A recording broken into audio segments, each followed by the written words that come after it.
like to just make two quick observations. Number one, I think with Obasanjo, you have to recall that he was a colonel in the Nigerian army in the 1967 Biafra War, which resulted in genocide.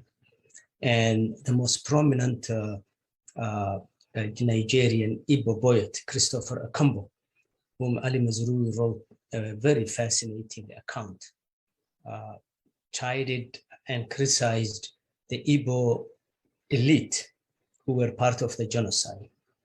It is very Orwellian to make Obasanjo the presiding authority to stop another genocide. This is just how Africa works. It's proverb of saying the fox that man is the hen is really playing here. Obasanjo should never have been somebody who would preside over the resolution of a genocide, because he was part of his own people's genocide. In terms of the whole AU and this and that, as a Somali, when I reflect back, probably we were the first African nation, and Dave Sheen could testify to this. We were the first people, whether we are in Kenya or in Somalia or in Ethiopia, to have lost trust in the structure of the AU and OAU before that.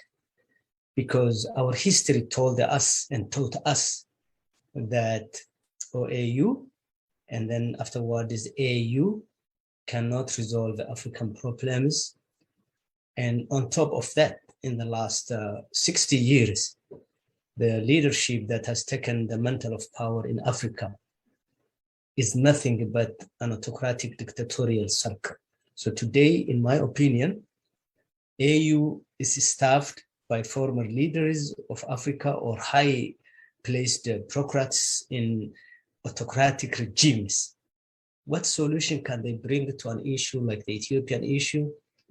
It's just a question that we need to ponder as we go and search solutions for this, for the Ethiopian quagmire. I think al-Shabab and Ma'awisley is something that we need to reflect. Well, although I welcome Hassan Sheikh Mohamoud's new effort to fight and go al-Shabab where they are, but on the flip side of this issue is that Ma'awisley is born out of its frustration of the absence of Somali security structure to protect people and to help people. So on the one hand, yes, the new government of Hassan Sheikh Mohamud is moving in this direction.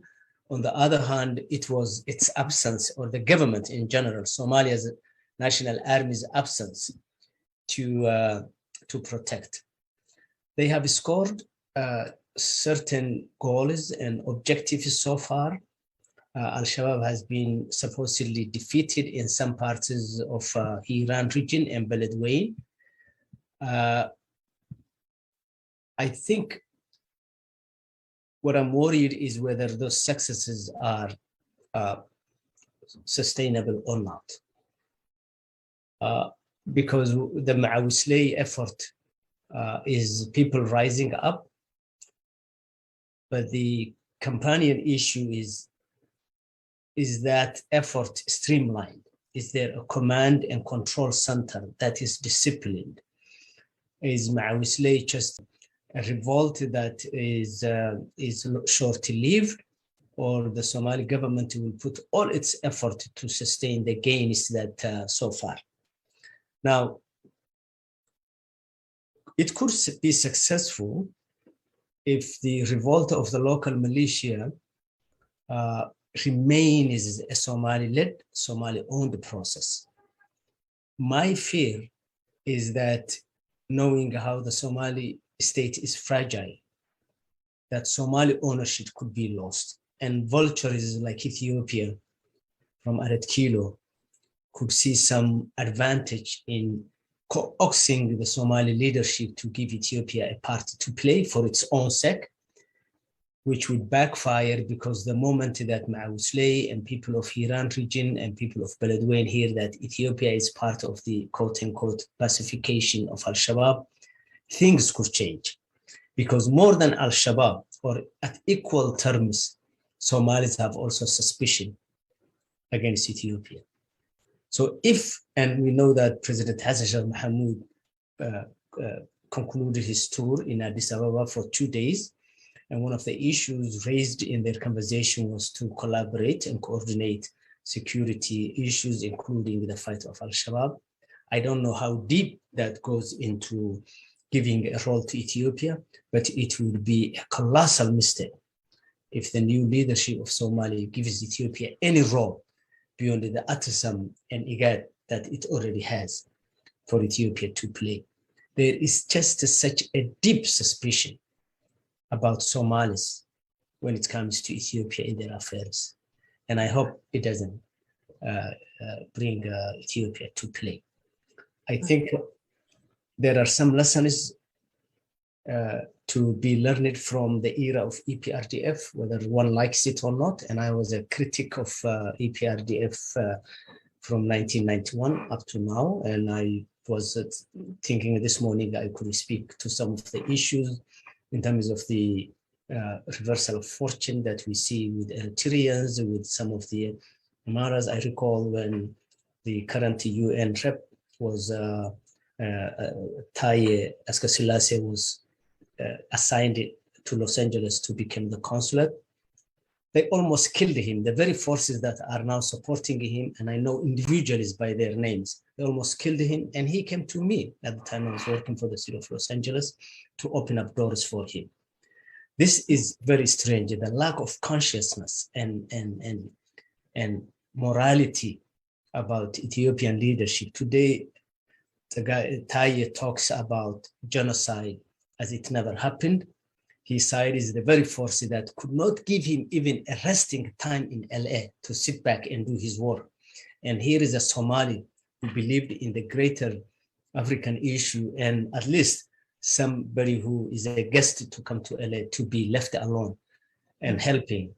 And I really, I cringe when and he knows me and he probably is watching this. I cringe when I see people like Ambassador Taye, who were part of the core leadership of EPRDF, to today act like TPLF leadership or their enemy, and they have to come and arrest them and eliminate. This is the crazy culture of Ethiopian politics that David Shin is very aware of. And in another format, he talked about himself, David meaning, how Ethiopian negotiation is not part of the equation in any situation, historically as well as current. One side should be eliminated, and that's what you see.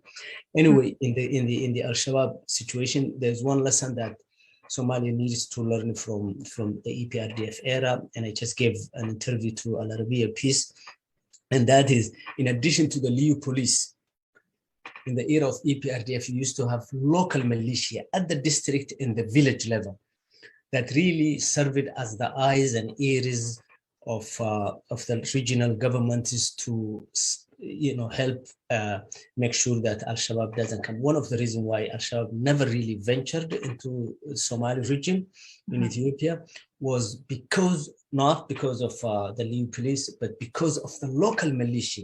It also exists in the Oromia region, especially in the Muslim area.